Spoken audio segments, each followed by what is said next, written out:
Jesse, so Ray, your partner here, colleague, comrade, she got, seen the protests in Greece and Europe elsewhere. Did you guys take your cue from that? Are you hoping to incite, certainly what was a lot of attention, if not police activity? I know over the weekend there was over 100 arrests, and you guys got things fired up. Are you taking your cues from the international movement? And how do you want to see this in? What do you, if you could have it in a perfect way, how would it be? Well, I don't know. It's really difficult to kind of answer questions leading to those conclusions. I'd say that we didn't take our cue off of anybody, really. It became a more spontaneous movement.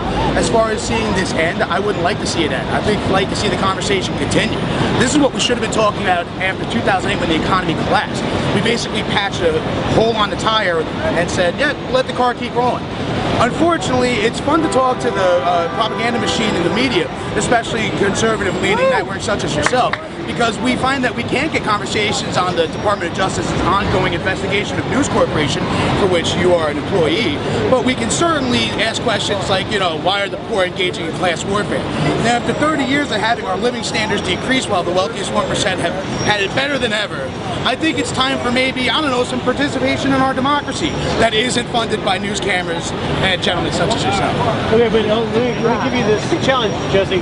Sure. We're here giving you an opportunity on the record with Greta van Susteren to put any message you want out there, give you fair coverage, and I'm not going to in any way be biased about it. So there is an exception to the case because you wouldn't be able to get your message out without us, yes? No, certainly. I mean, take for instance when Glenn Beck was doing his protest and he called the president a person who hates white people and white culture.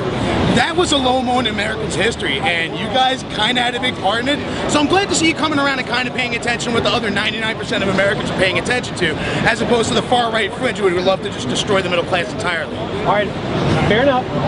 You have a voice and an important reason to criticize myself, my company, and anyone else. But let me ask you this.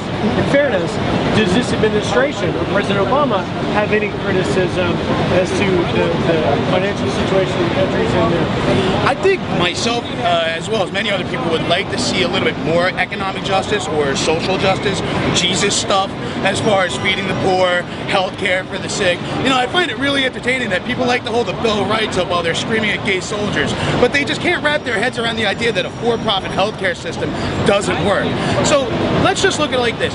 If we want the president to do more, let's talk to him on a level that actually reaches people, instead of asking for his birth certificate and wasting time with total nonsense like cilantro.